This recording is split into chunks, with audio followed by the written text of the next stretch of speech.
गणादिसेवितं कपित्थजम्बो फलचारुभक्षणम् उमाशुतमशोकविनाशकारकं नमामि विघ्नेश्वरपादपङ्कजं नमामि विघ्नेश्वरपादपङ्कजं देयः परिभवग्नमभीष्टदोहं तीर्थस्पदं शिवविरञ्चनुतं शरण्यं भृत्यार्तिहं प्रणतपालभवाब्धिपोतं वन्दे महापुरुषते चरणारविन्दं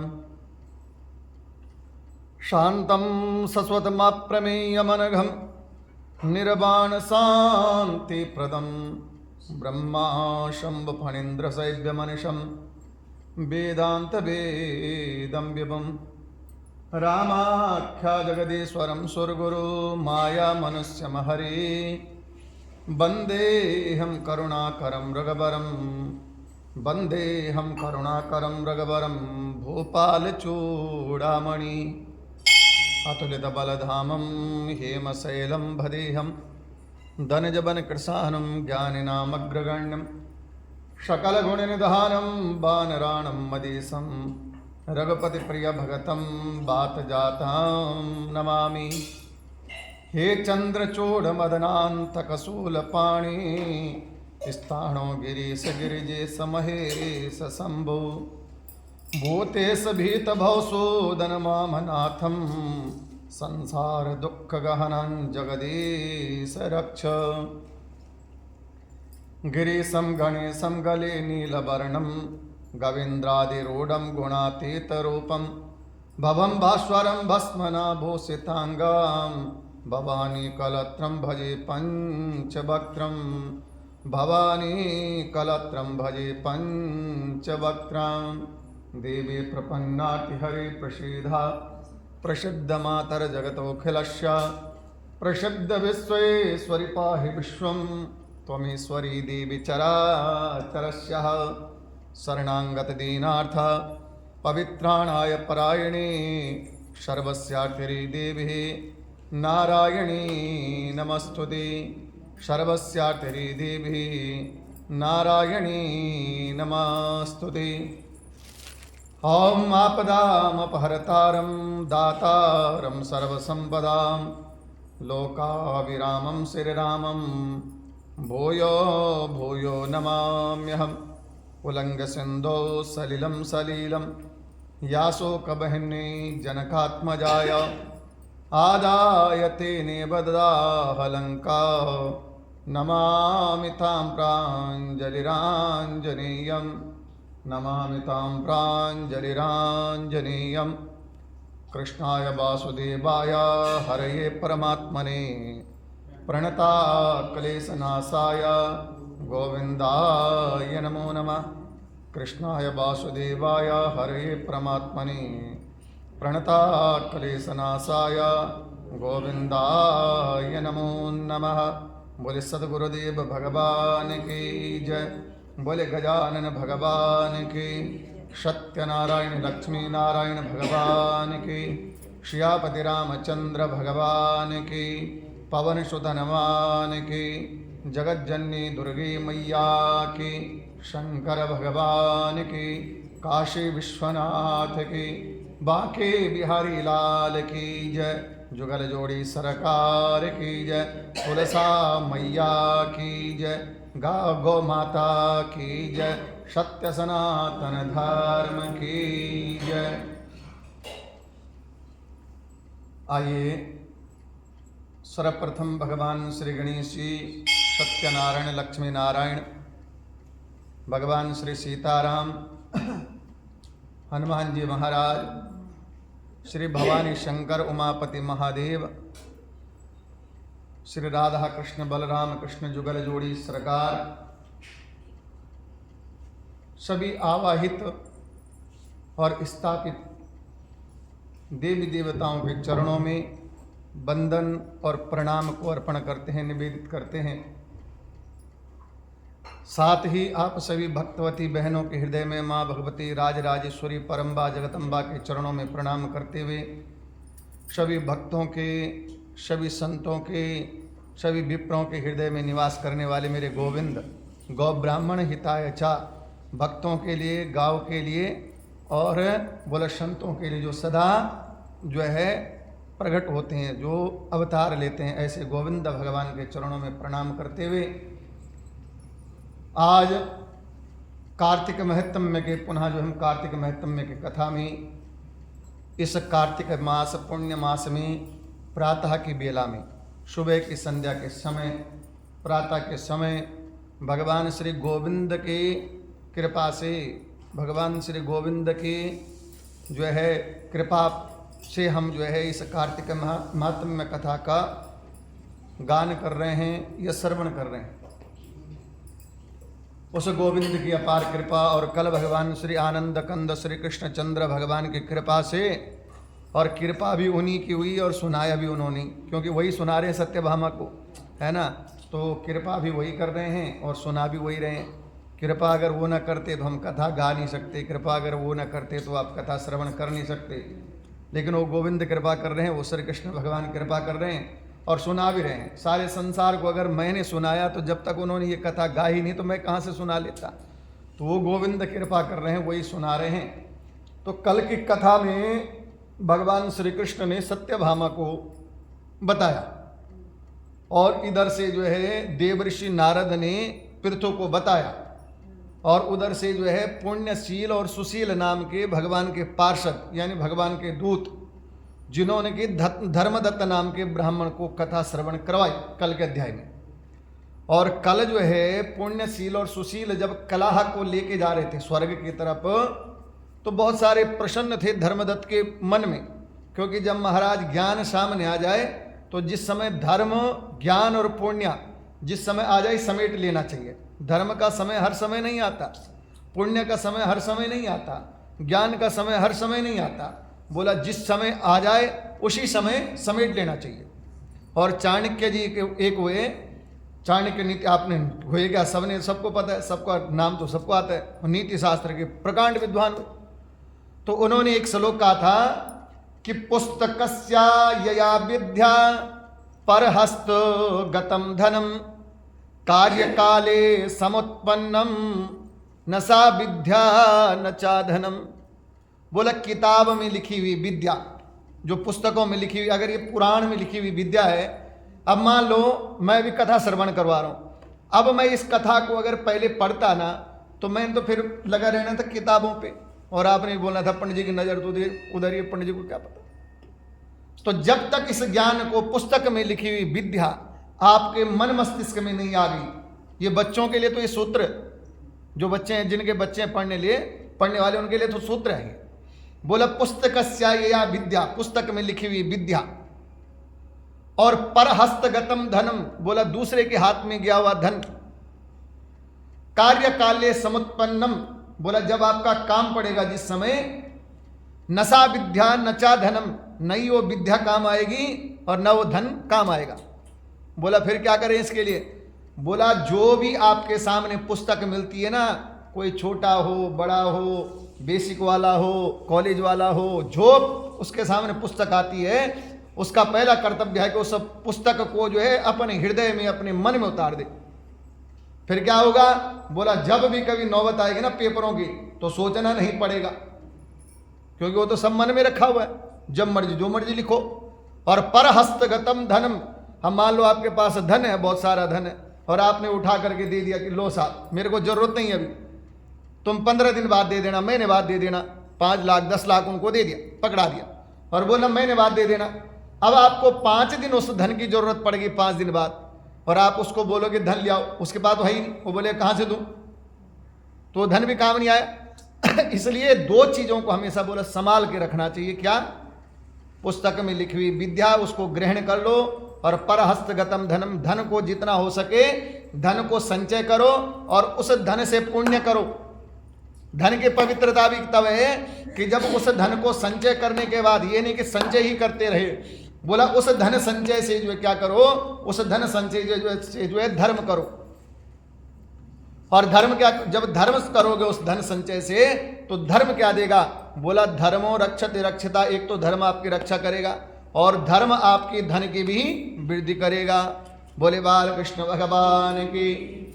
तो यहां पर जो है कल पुण्यशील और सुशील नाम के जो भगवान के पार्षद हैं, वो जो है किसको, धर्मदत्त नाम के ब्राह्मण को जो है बहुत सारी, क्योंकि धर्मदत्त ब्राह्मण ने जब भगवान के पार्षद, भगवान के दूत देखे, तो पहले तो ऋषि थे, वो तो भगवान के दूत हैं, वो तो पार्षद हैं, उनको तो सारा ज्ञान है। तो धर्मदत्त ने सोचा जितना समेट सकूं मैं समेट लूं। तो कल के अध्याय में धर्मदत्त ने जो है वो पुण्यशील और सुशील को पूछा, बोला महाराज ये बताओ, आप तो भगवान के पार्षद हो, आपका परिचय तो हो गया कि आप भगवान के पार्षद हो, भगवान के दूत हो, लेकिन मैंने एक कथा और सुनी। बोला क्या? जय और विजय की कथा सुनी कि भगवान के दूत जो है 2 द्वारपाल हैं, जय और विजय। बोला वो जय विजय कौन है? दूसरी कथा बताई। बोला ये जय विजय ने कौन सा पुण्य किया कि भगवान का सानिध्य प्राप्त किया। तो तब जाकर के जो है कौन पुण्यशील और सुशील कथा सुनाते हैं किसको? धर्मदत्त को, कि हे धर्मदत्त, ये जो जय और विजय है ना, ये कर्दम ऋषि आदि की जो है संतान मान लो कि ये जो है वहां थे, और दोनों विप्र, दोनों ने जो है ऐसी संध्या करते थे, ऐसा पूजन करते थे कि ये जब भगवान का पूजन करते थे जय और विजय, तो स्वयं भगवान प्रकट होते थे। और इसी कारण से इनको एक बार यज्ञ में बुलाया और एक को आचार्य बनाया और एक को जय ब्रह्म बनाया। दोनों भाइयों ने खूब पूजा करवाई, दोनों भाइयों ने सुंदर यज्ञ संपन्न करवाया। किसने? जय और विजय ने। और महाराज जब इन दोनों भाइयों को दक्षिणा दी तो वहां से खुशी खुशी ये दोनों भाई दक्षिणा लेकर के घर चले गए। लेकिन घर में धन में इनका विवाद हो गया, यानी दक्षिणा पे विवाद हो गया। बोला क्या विवाद हुआ? बोला एक ने कहा कि बरोबर बांट दो और दूसरे ने कहा कि जिसको जितना मिल गया उसी का उतना ही। और बोला इस कारण से दोनों भाइयों में जो है विवाद हो गया, लड़ाई हो गई। और जय ने श्राप दे दिया विजय को कि जा तू मकर यानी मगरमच्छ हो जा, और दूसरे ने बोला जा तू गज हो जा। और दोनों भाई जो है गज ग्रह बन गए। और भगवान, तब उन्होंने भगवान का ध्यान किया, भगवान प्रकट हुए। बोला प्रभु ज्ञान होकर के भी अज्ञान वाले काम कर दिए। बोला क्या करा? बोला हम दोनों भाइयों ने एक दूसरे को श्राप दे दिया। तो भगवान ने बोला अब श्राप दे दिया, तुम तो ब्राह्मण हो, और ब्राह्मण चाहे स्वयं के लिए भी बोल जाए, इसलिए ब्राह्मण को जो है वो सोच समझ के बोले। ब्राह्मण स्वयं के लिए भी कई बार कटु वचन बोले, अपने लिए भी खराब हो जाएगा। तो बोला तुम तो दोनों भाई ब्राह्मण हो, इसलिए अब तुमने जो श्राप दे दिया वापस नहीं हो सकता। लेकिन मैंने बोला ना कि गौ ब्राह्मण हिताय च, भगवान अगर ब्राह्मण कोई परोपकारी है, ब्राह्मण कोई ज्ञानवान है, ब्राह्मण कोई जो है सदसंस्कार वाला है, ब्राह्मण कोई धर्म करने वाला है, ब्राह्मण अगर कोई भगवान से प्रेम करने वाला है, तो भगवान उसके अंग संग रहेंगे, उसके घर में नृत्य करेंगे, उसके मन में नृत्य करेंगे। ऐसे भगवान जो है ब्राह्मण के प्रेमी है। तो भगवान ने बोला हे जय और विजय सुनो, जो तुमने एक दूसरे को श्राप दे दिया उसको तो भोगना पड़ेगा। अवश्यमेव भोक्तव्याम, अवश्यमेव भोक्तव्याम कृत कर्मा शुभाशुभम, जो भोगना है, जो हमने कर्म किया है उसको भोगना ही पड़ता है, चाहे हम अच्छा कर्म करो चाहे हम बुरा कर्म करो। अवश्यमेव भोक्तव्याम कृत कर्मा शुभाशुभम। तो बोला हे जय और विजय, क्योंकि तुम दोनों ने एक दूसरे को श्राप दे दिया, अब उस श्राप को भोगना तो पड़ेगा भाई। लेकिन क्योंकि तुम मेरे भक्त हो, क्योंकि तुम मेरे से अथाह प्रेम करते हो, क्योंकि तुम मेरी पूजा करते हो, क्योंकि तुमने मेरी शरणागति ग्रहण कर रखी है, इसलिए तुम क्या करो, तुम दोनों उस जो है को भोगो। एक दिन तुम मेरे धाम को, मेरे सत्यलोक को प्राप्त होंगे, ये मैं तुम्हारे को वचन देता हूं। और उसके बाद दोनों भाई जय और विजय उन्होंने जो है गज और ग्रह बने। और गज ग्रह बनने के बाद एक दिन जो है कार्तिक महात्म्य के दिन गज जो है कहाँ स्नान के लिए आया, कार्तिक के मास में स्नान के लिए आया, और उस नदी के तट पर वहाँ ग्रह ने उसका पांव पकड़ दिया। दोनों भाई जो है वहाँ गज ने जो है स्तुति करी भगवान की, और भगवान ने कृपा करी, आज चक्र से जो है उनका उद्धार किया, और दोनों भाइयों को जो है गज ग्रह को जो अपने शाश्वत धाम को जो है ले गए, और वहाँ दोनों को अपने द्वारपाल पर जो अपने द्वार पर स्थापित कर दिया। उनका नाम है जय और विजय। बोले गोविंद भगवान की। तो ये कल की कथा में जो हमने श्रवण किया। अब आज की कथा में धर्मदत्त नाम का जो ब्राह्मण है ना, वो तो वहां कलह, तो कल की कथा में कलह को लेकर के पुण्यशील और सुशील सीधा सत्यलोक को चले गए। अब यहां पर जो संवाद चल रहा था किसका, पुण्यशील और सुशील का, पुण्यशील सुशील और धर्मदत्त का। तो यहां पर जो है क्या हुआ, वो पुण्यशील और सुशील ने तो क्या करा, वो कलह को स्वर्ग ले गई, बैकुंठ ले गई, और इधर जो है धर्मदत्त जो है अपनी भगवान की भक्ति में लग गया, प्रभु भक्ति में लग गया। वो धर्मदत्त दिन रात सुबह शाम भगवान का चिंतन करने लग गया, कार्तिक मास, माघ मास, वैशाख मास का व्रत करने लग गया। और महाराज इन व्रतों के प्रभाव से वो धर्मदत्त का भी उद्धार हो गया। बोले बाल कृष्ण भगवान के। अब जो है यहां का संवाद तो समाप्त हो गया, लेकिन दूसरी तरफ संवाद चल रहा किसका, देवऋषि नारद का और पृथु का, क्योंकि कथा जगह जगह है ना भाई। अब किसके मन में कितनी प्यास है, ये प्यास वाली बात है। ये जो कथा है वो भागवत में लिखा हुआ है ना, पिबत भागवतम रसमालया। ये जो कथा है ये लोग सुनते हैं, लेकिन ये पीने वाली चीज है।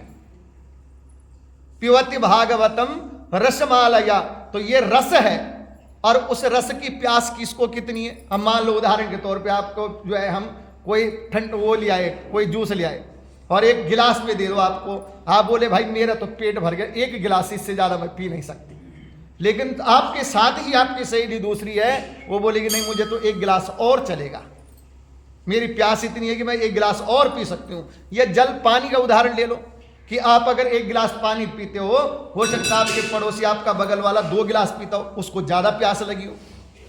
तो ये कथा क्योंकि रस है, और कोई रसिक किसी रसिक को कम प्यास लगी हुई है और किसी रसिक को जो है ज्यादा प्यास लगी हुई है। अब जो है उधर से धर्मदत्त तो तृप्त हो गया, वो रसिक था, वो भी रसिक था, वो तृप्त हो गया। लेकिन इधर राजा पृथु उसको ज्यादा प्यास लगी हुई इस भागवत इस कथा की, वो और ज्यादा रसिक है इस कथा का। और वो जो है कौन, राजा पृथु पूछ रहा है किससे, बोला वो देवऋषि नारद से। राजा पृथु बोल रहा है हे नारद जी, आपने एक बार मेरे को इस कथा के बीच में बोला।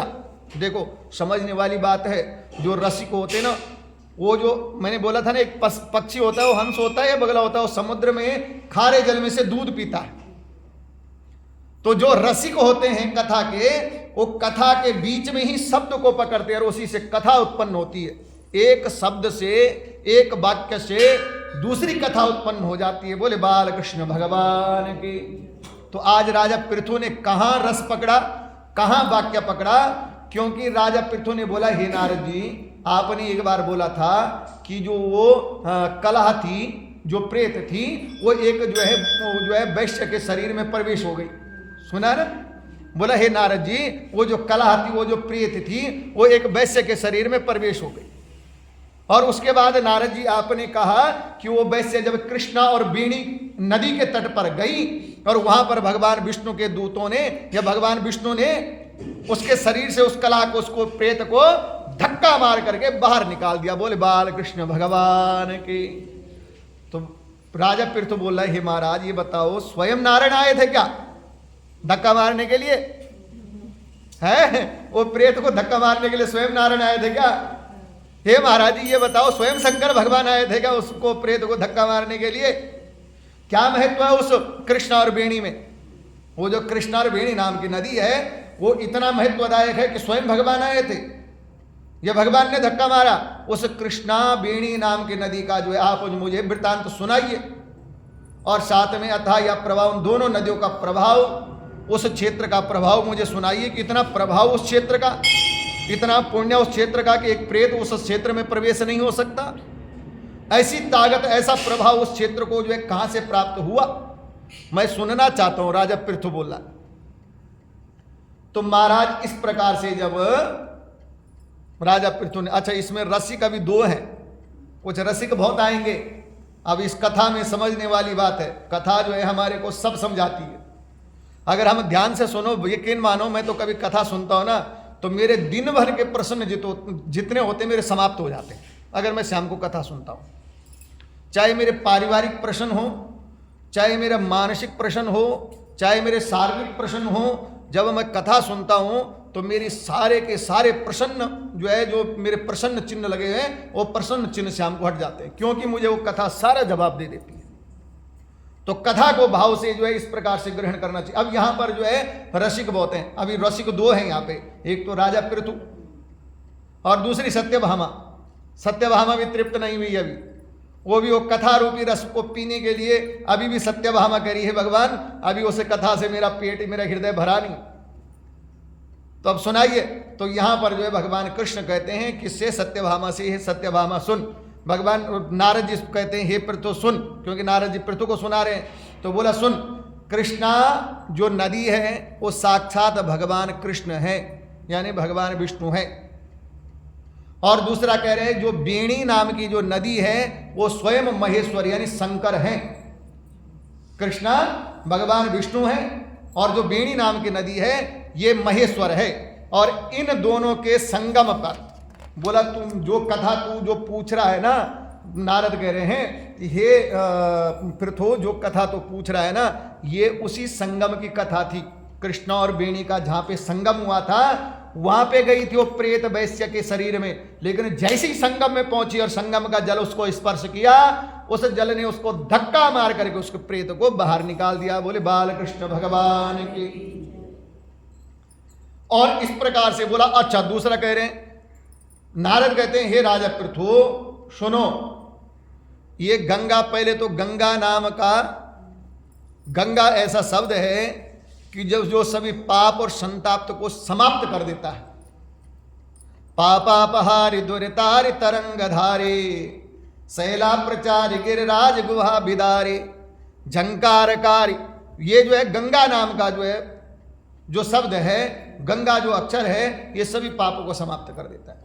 लेकिन एक कृष्णा और बेणी नाम के जो संगम है इसकी महिमा भी, कौन कह रहे हैं? नारद कह रहे हैं हे पृथु जो ये कृष्णा और बेणी नाम की नदी है और इसका जो संगम है, अगर तुम पूछो कि इसकी महिमा गाओ तो मेरी तो दूर की बात, मुझे छोड़ दे।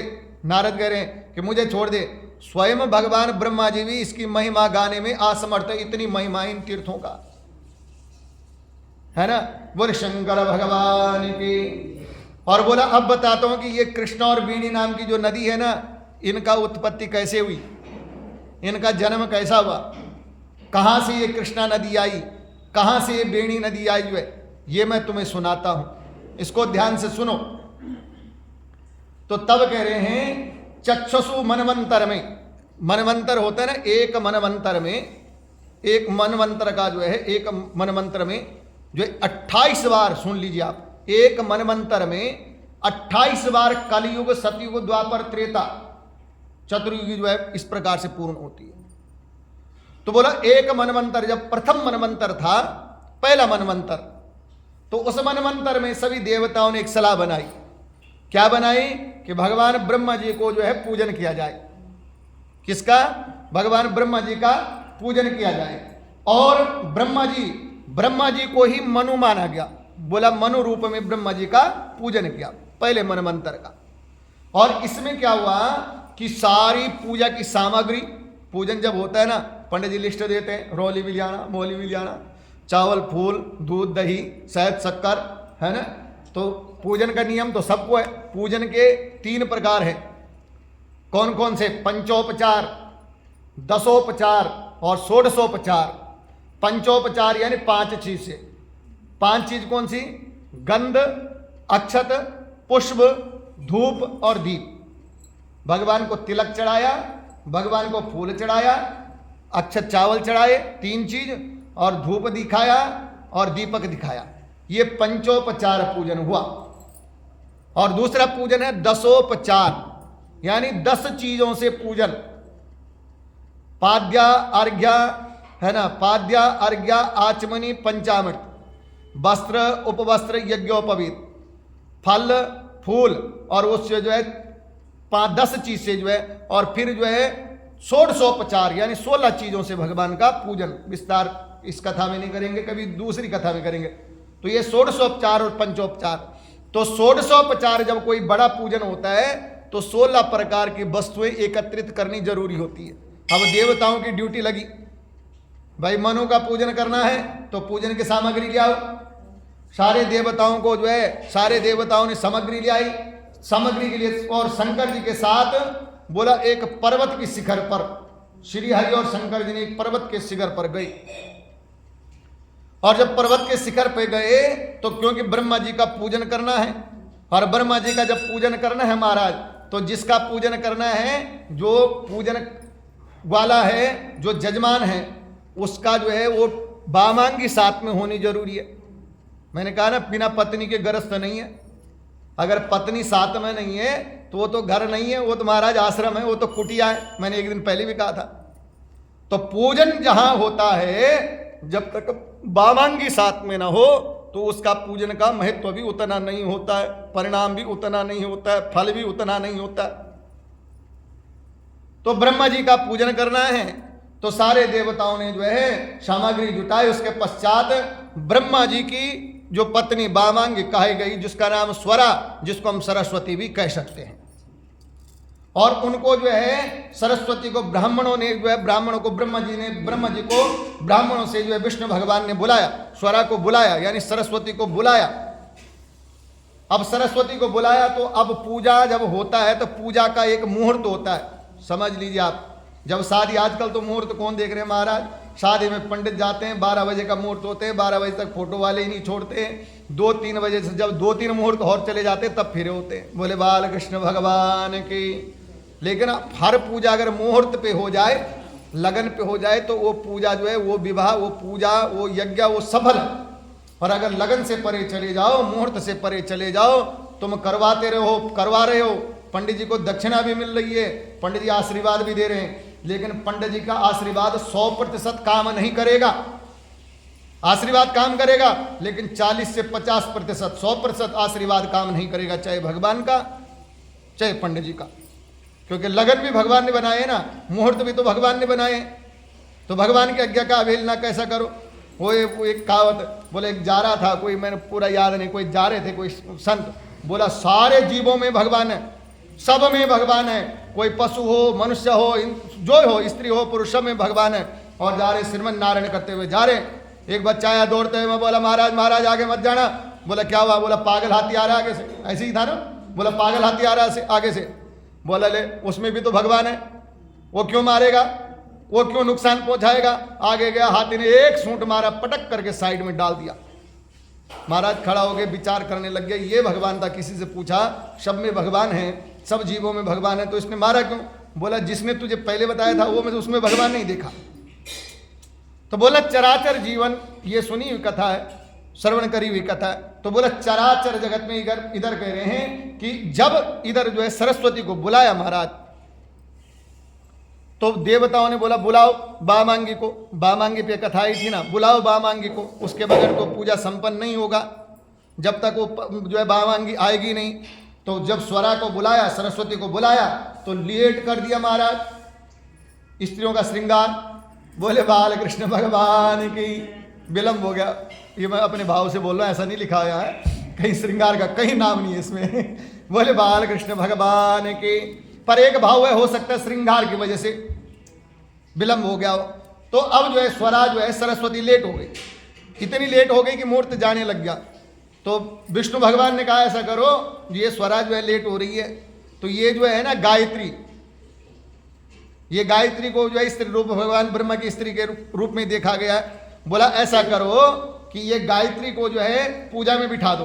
अब स्वरा बड़ी थी और गायत्री छोटी, ब्रह्मा जी की वामांगी में स्वरा बड़ी और गायत्री छोटी। बोला जब नहीं आती वो, मुहूर्त बीत रहा है, ऐसा करो स्वरा इसको गायत्री को बिठा दो। और इसमें शंकर भगवान ने हाँ भी भर दिया, हाँ ठीक है ऐसे ही करो, नहीं तो मुहूर्त चला जाएगा। भाई जहाँ पे 4 आदि में होता है ना सलाह वाली बात, तो जहाँ विष्णु ने कहा कि ऐसा करो, तो भगवान शंकर ने बोला ठीक है ठीक है ठीक है करो, ऐसे ही करो, फटाफट बिठाओ गायत्री को।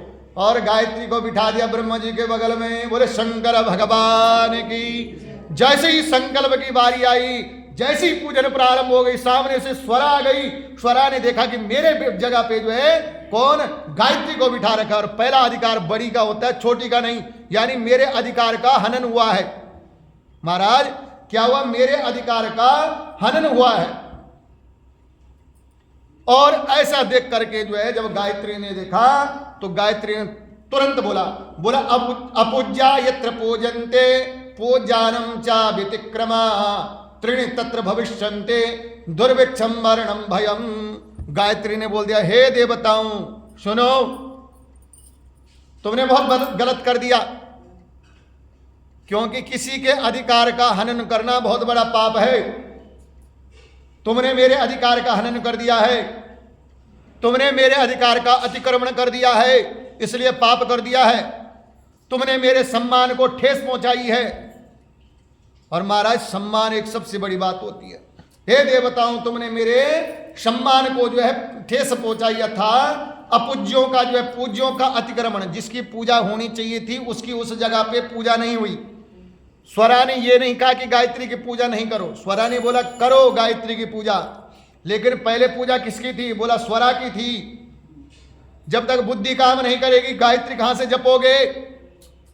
बुद्धि आदि गायत्री जो है, या गायत्री का आधा मंत्र बोला और बुद्धि काम करनी बंद कर दी, गायत्री जब मंत्र भी बंद हो जाएगा।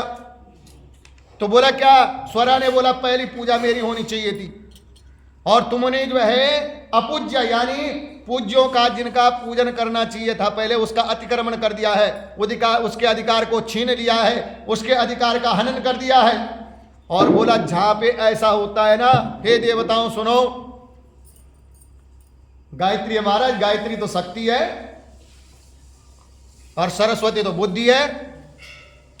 तो अब सरस्वती ने बोला सुनो देवताओं, स्वरा ने कहा सुनो देवताओं, जहां पर ऐसा कर्म होता है ना, क्या, जहां पर जो है विद्वानों का अधिकारों का अतिक्रमण हो जाए, उनका अधिकारों का हनन हो जाए, बोला वहां पे तीन चीज होनी जरूरी है। ये विनाश के तीन शब्द वहां पे कहा है गायत्री ने। बोला क्या क्या? बोला दुर्भिक्षम, उस जगह दुर्भिक्षा फैल जाती है। क्या हो जाता है? दुर्भिक्षा फैल जाती है। दूसरा मरणम, बोला वहां पर कोई ना कोई अशुभ होने वाला होता है। और तीसरा बताया भयम, और वहां पे भय उत्पन्न हो जाता है। ये तीन चीज तुमने करी है, इसलिए तीन चीज यहां पे जो है समझ लो होने वाली है। क्या क्या? दुर्भिक्षा, मरण और भय। आपने मेरे आसन पर कनिष्ठ को बिठाया। और स्वरा ने ये कहा, बोले हे देवताओं, मैं सिर्फ गुस्सा इस बात पे से हूं, मुझे गुस्सा इस बात का नहीं कि तुमने गायत्री का पूजन किया, मुझे तो गुस्सा इस बात का है कि पहले ज्येष्ठ का पूजन, बड़े का पूजन होना चाहिए। अब नियम क्या है? किसी घर में अगर 5 लोग हैं, 5 में से एक 60 साल का है, एक 50 का, एक 40 का, एक 30 का, और अगर हम उस घर में प्रवेश करो तो पहले किसको प्रणाम करना चाहिए? जो सबसे बड़ा है।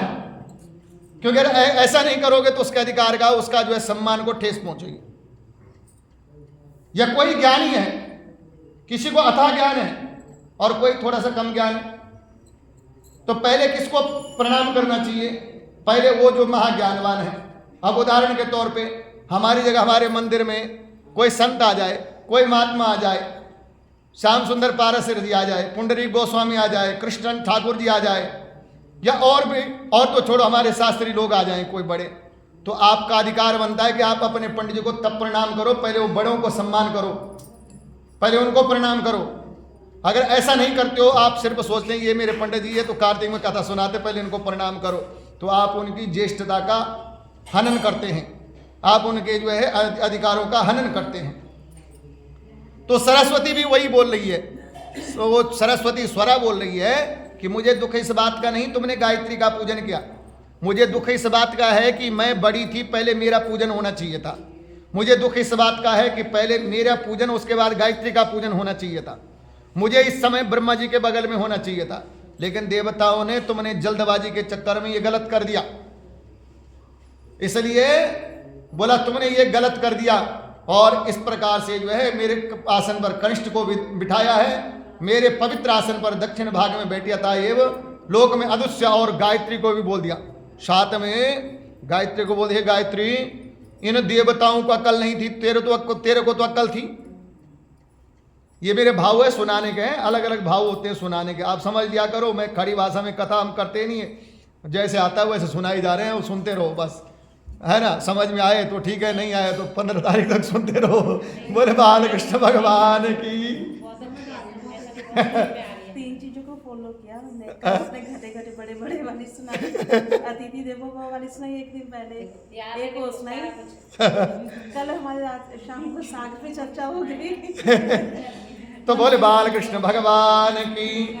तो अब यहाँ पर जो है स्वरा को गुस्सा आ गया।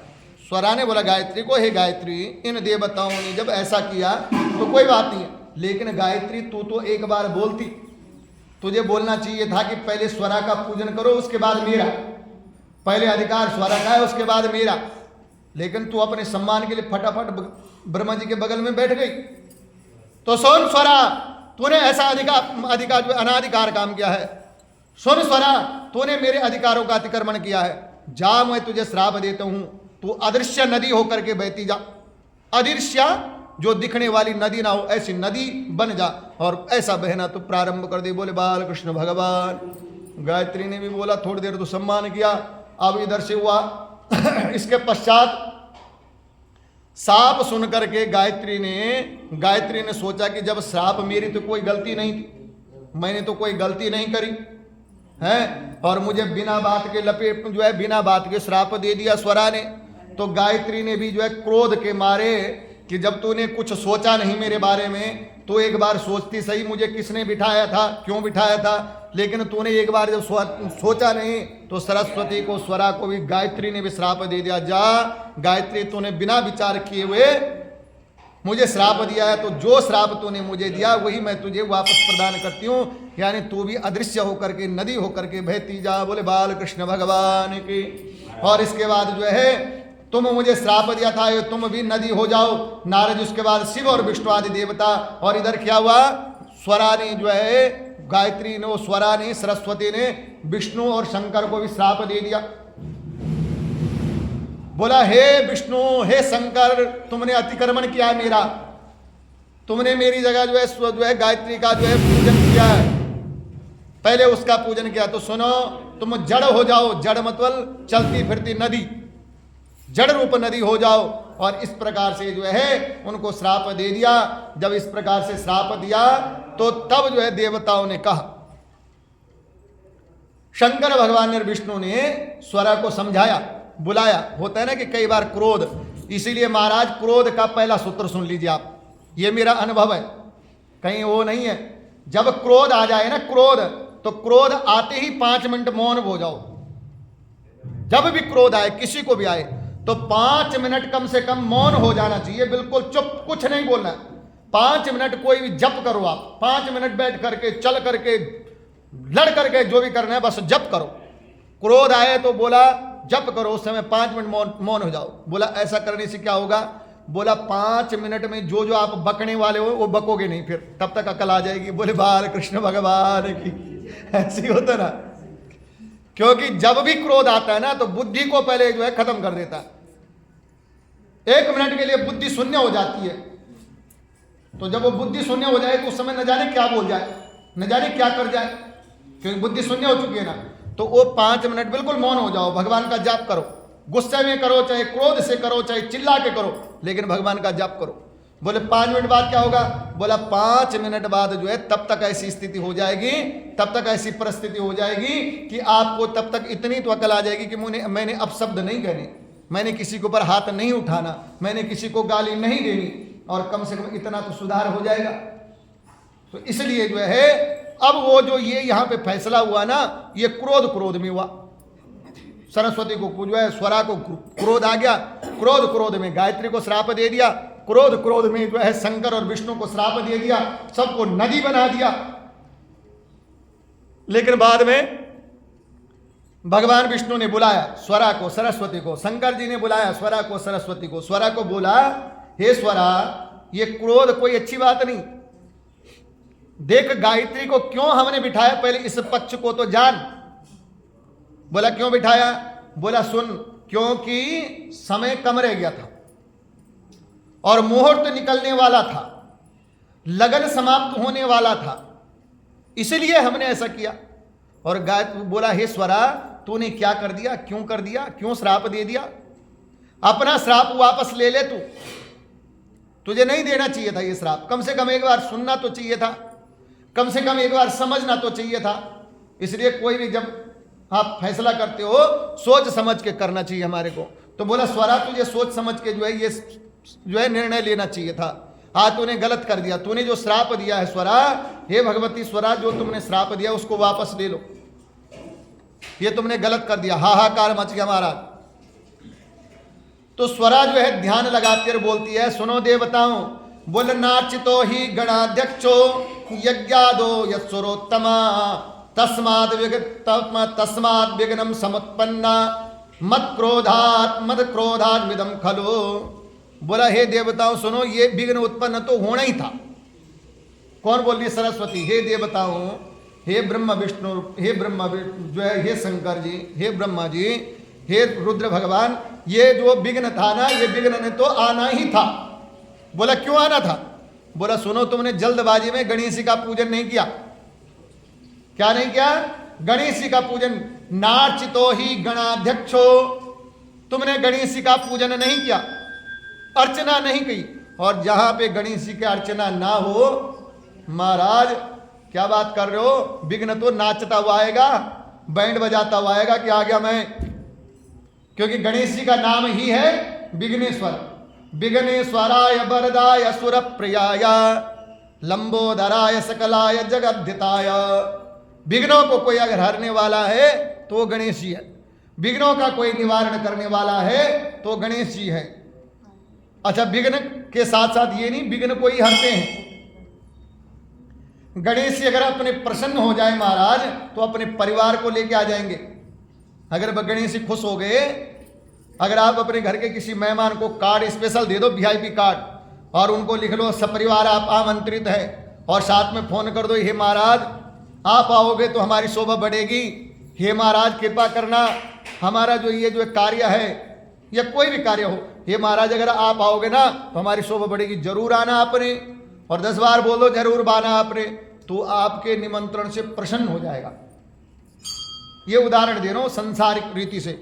वैसे ही जब गणेश जी को हम निमंत्रण देते हैं तो गणेश पूजा में और पूजा चाहे आप जो है थोड़ा सा कम हिसाब से कर लो, और पूजा चाहे आप संक्षिप्त में चल जाओ, लेकिन गणेश जी को इतने प्रसन्नता से पूजन करो क्योंकि गणेश जी अपने परिवार के साथ आ जाए।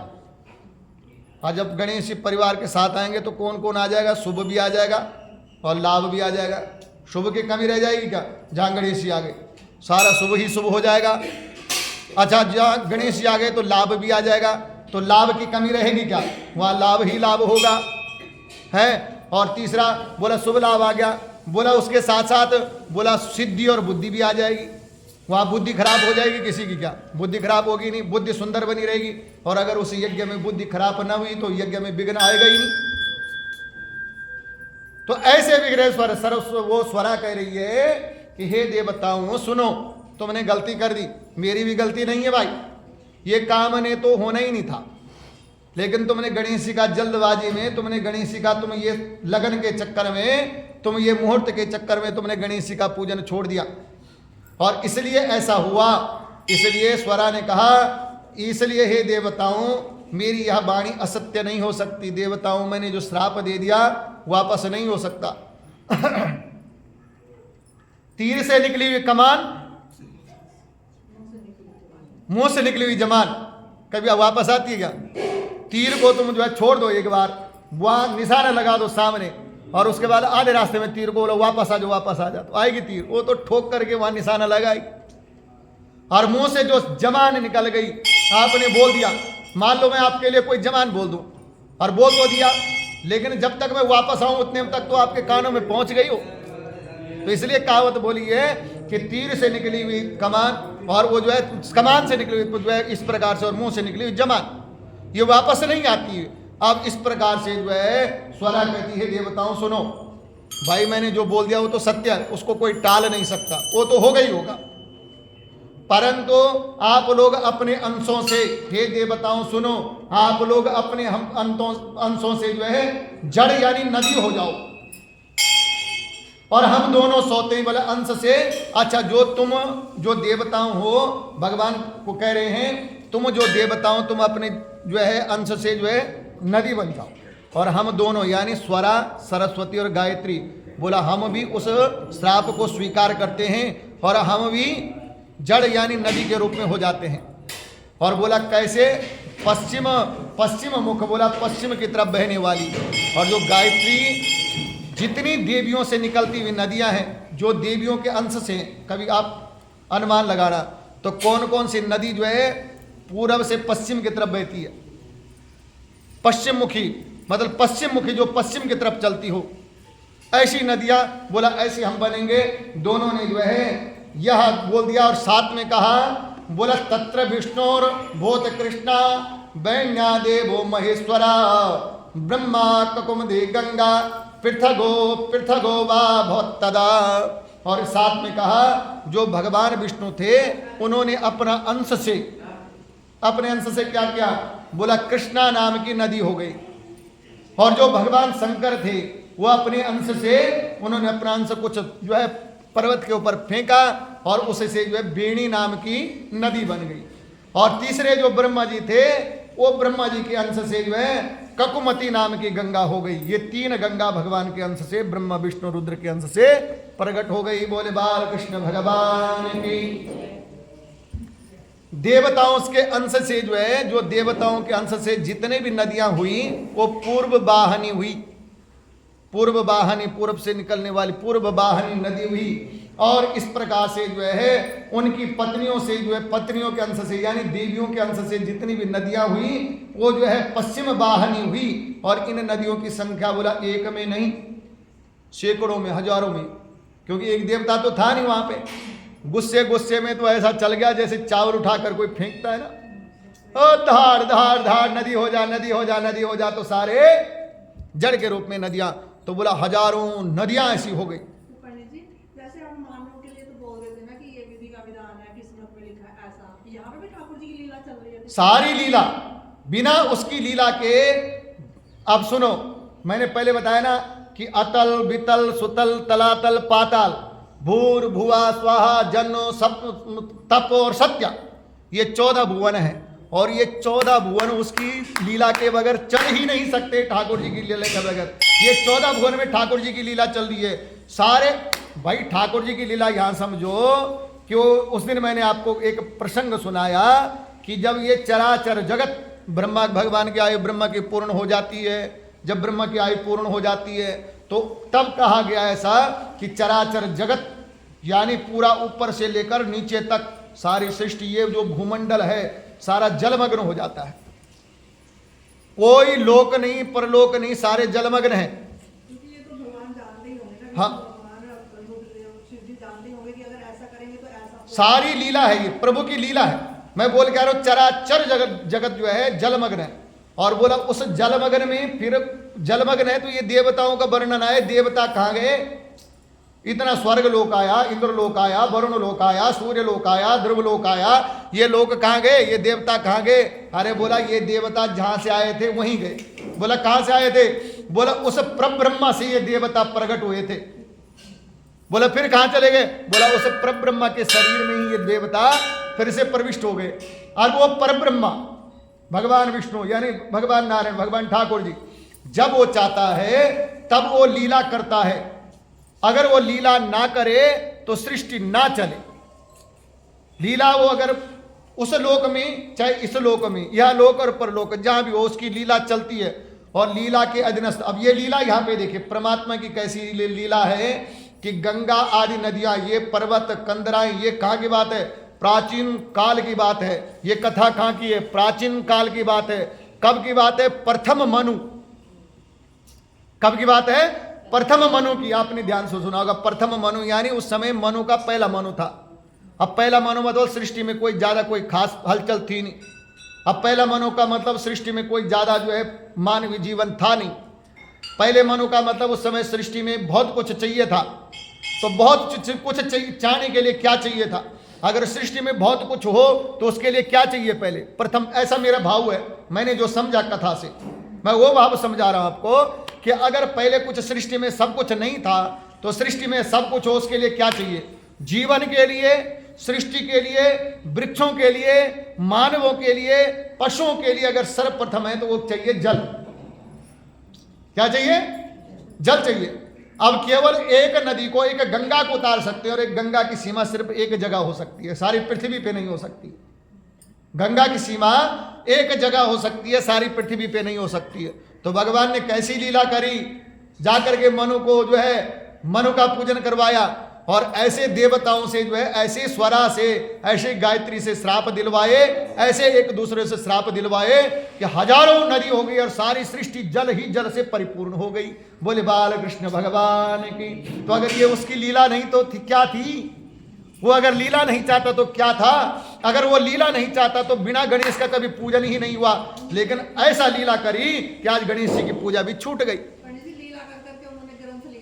लीला कर करके ग्रंथ लिख लिए। लीला से जो है, अगर वो लीला नहीं करते, परमात्मा अगर लीला नहीं करते तो आज हम बैठे ना होते।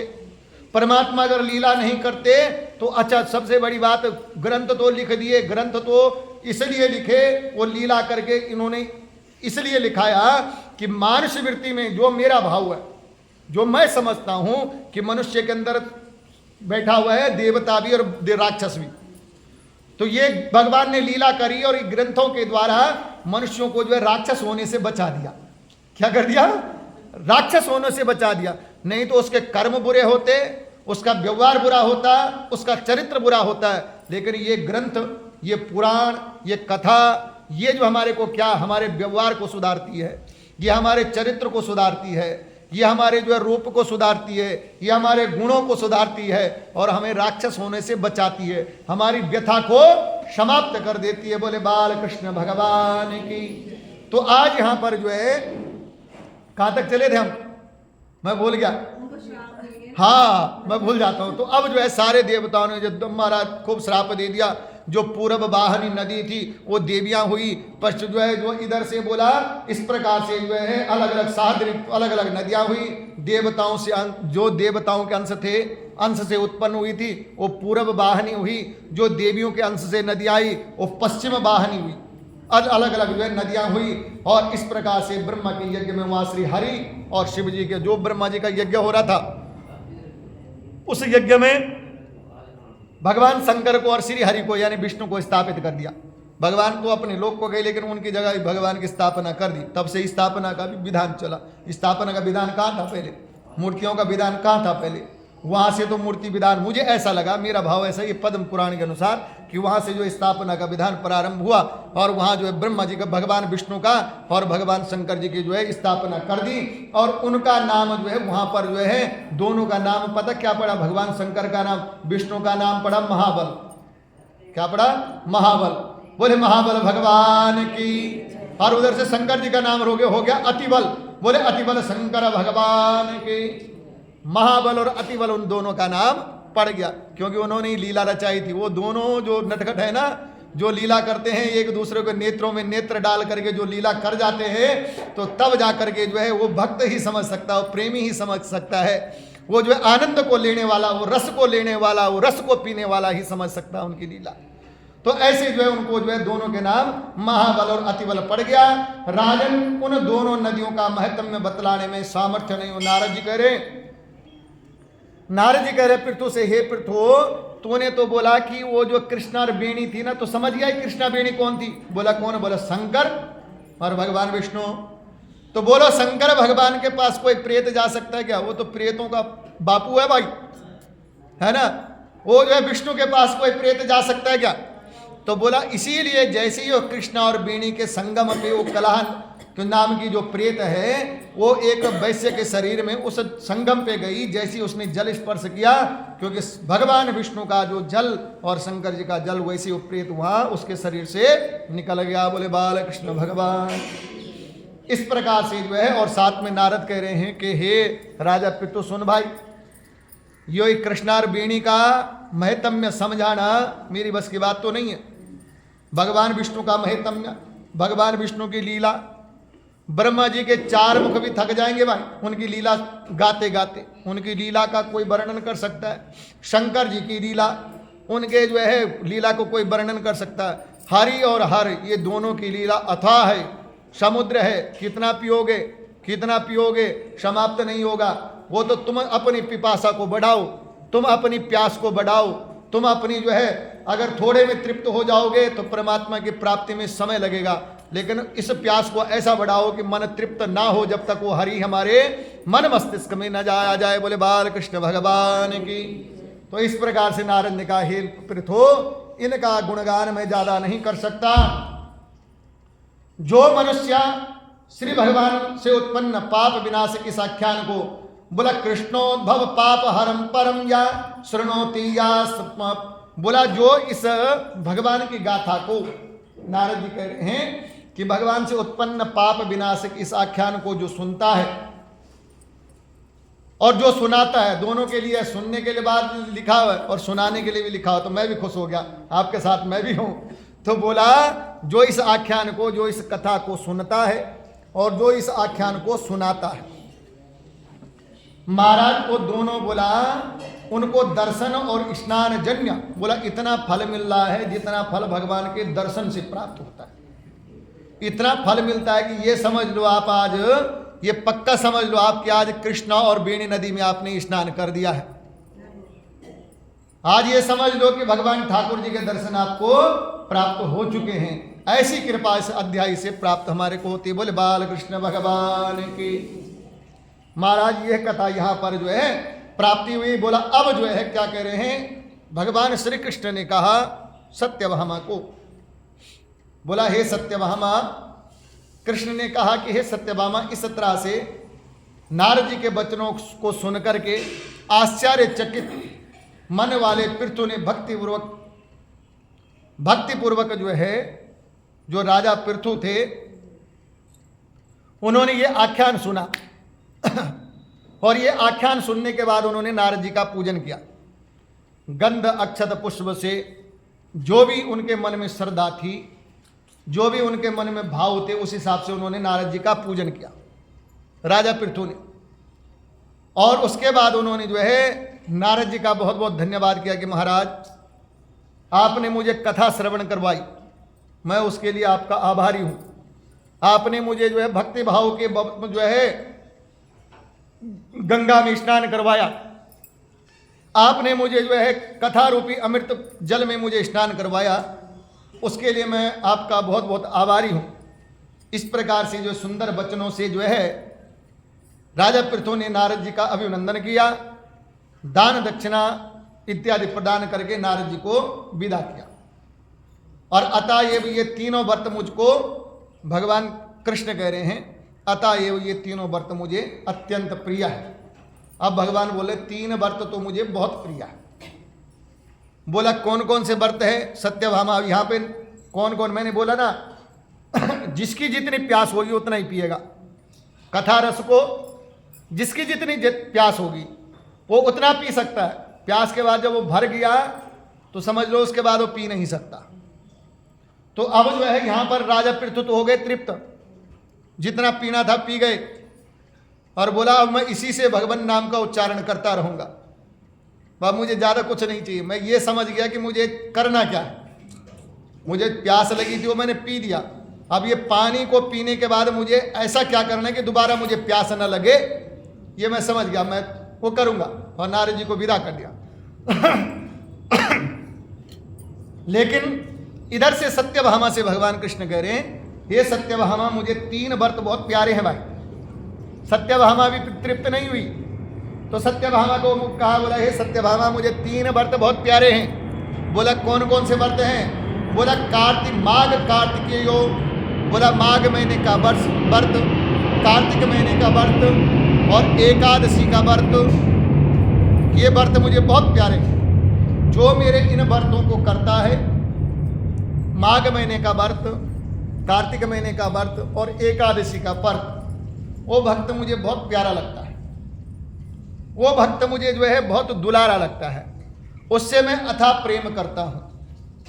तो जब इस प्रकार से कहा और साथ में कहा, बोला हे सत्यभामा वनस्पति नाम तुलसी मासानम कार्तिका प्रिया एकादशी तिथि नम चा क्षेत्राणम द्वारिका मम। बोला हे सत्यभामा वनस्पति नाम तुलसी, अगर वृक्षों में, पेड़ों में, पौधों में अगर कोई पौधा मुझे सबसे प्यारा है तो तुलसी का पौधा है। सत्यभामा को बता रहे हैं, अब अपनी रुचि बता रहे हैं भगवान। देखो ऐसी कृपा जो है किसी के ऊपर नहीं होती। भगवान, हम तो सोचते हैं क्या भगवान को ठाकुर जी को भोग लगाएं, लेकिन सत्यभामा के ऊपर तो कृपा ऐसी हो रही कि ठाकुर जी स्वयं बोल रहे मुझे प्यारा क्या क्या है। तो यहाँ पे कह रहे हैं कि वनस्पति नाम तुलसी, हे सत्यभामा वनस्पतियों में मुझे तुलसी सबसे प्यारी लगती है। और साथ में मासानम कार्तिक प्रिया, और हे सत्यभामा अगर 12 महीनों में से ये सारे 12 महीने ब्रह्मा जी की सृष्टि के 12 महीने हैं, यानी मेरे ही 12 मास हैं, पर हे सत्यभामा मुझे इन 12 महीनों में कार्तिक का महीना सबसे प्यारा लगता है। और तीसरा बोला एकादशी तिथि नाम चा, और तिथियों में हे सत्यभामा एकादशी तिथि मेरे को सबसे प्यारी लगती है। और साथ में कहा क्षेत्राणम द्वारिका मम, और क्षेत्रों में मुझे द्वारिका सबसे प्यारी लगती है। और साथ में कहा हे सत्यभामा जो जितेंद्रिय मनुष्य सब इन सबों का सेवन करता है। अच्छा देखो मजेदार शास्त्र कैसे लिखते हैं, सेवन का मतलब होता है ना ऐसी, तो ऐसा द्वारिका का सेवन नहीं कर सकता है ना, वनस्पति तुलसी का सेवन नहीं कर सकता। उसके साथ साथ क्या बोला, कार्तिक महीने का सेवन कैसे कर जाएगा। लेकिन सेवन का मतलब यह होता है इनका चिंतन करना, इनका मनन करना, इनका सुमिरन करना, इनमें प्रभु भक्ति की प्राप्ति करना, इन तिथियों में इनका व्रत करना। तो बोला भगवान कहते हैं सत्यभामा जो इन तीनों का यानी कार्तिक के महीने का व्रत करता है, एकादशी का व्रत करता है, तुलसी की सेवा करता है और द्वारिका के दर्शन करता है। 4 चीज क्या क्या, कार्तिक का महीने का भक्ति भाव से जो व्रत करता है, एकादशी का व्रत जो भक्ति भाव से करता है, तीसरा क्या तुलसी माँ भगवती तुलसी की जो भक्ति भाव से सेवा करता है, और चौथा क्या द्वारिका के जो दर्शन करता है। बोला ये 4 चीजें जिसने अपने जीवन में कर ली उसके त्रिविध ताप संताप्त सारे समाप्त हो जाएंगे, कायिक वाचिक मानसिक सारे पाप समाप्त हो जाएंगे, जितने मन के संताप्त हैं वो सारे समाप्त हो जाएंगे, और साथ में महापुण्य उसको जो है प्राप्त हो जाएगा।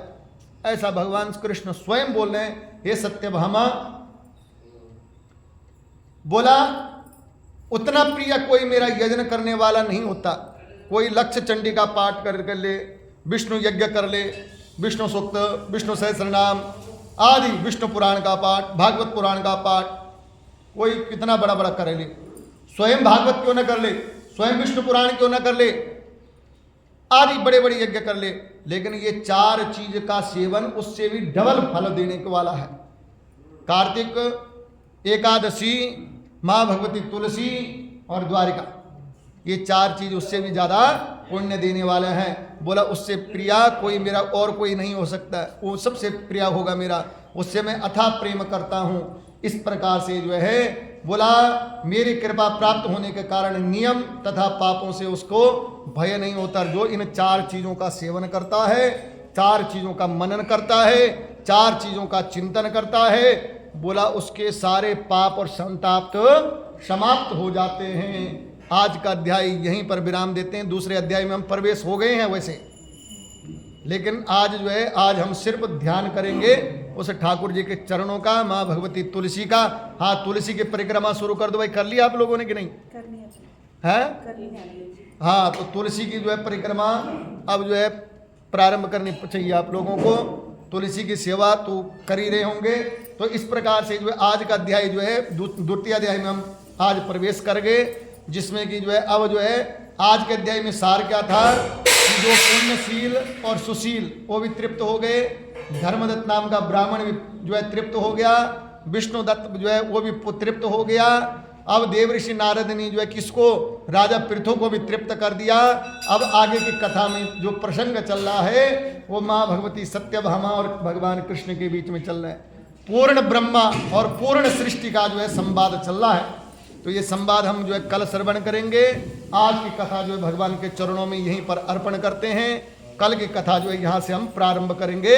भगवान श्री कृष्ण और सत्यभामा से जो है संवाद हम जो है कल की कथा में प्रारंभ करेंगे। आइए कमल नेत्र का पाठ। श्री कमल नेत्र कट पीताम्बर अदर मुरली, मुगट कुंडल करल कुटिया सांवरे राहे बरम। यमुना नेनु आगे सकल गोपियों के मन हरम पीत वस्त्र गरुड़ वाहन चरण सुख नित सागरम करत केल कलोल निश दिन कुंज भवन उजागरम अजर अमर अडोल निश्चल पुरुषोत्तम अपरापरम दीनानाथ दयालु गिरिधर कंस गिर कुशहरम कर फूल माल विशाल लोचन अधिक सुंदर केशवम वंशीधर वसुदेव छैया बल छलो हरि वामनम जल रूप ते गजराघलिन्यो लंका चेत्यो वनम सप्तदीप नवखंड 14 भवन कीनो इक परम द्रौपदी की लाज राखी कहाँ लो उपमा करम दीननाथ दयाल पूर्ण करुणा में करुणा करम कवि दत्त दास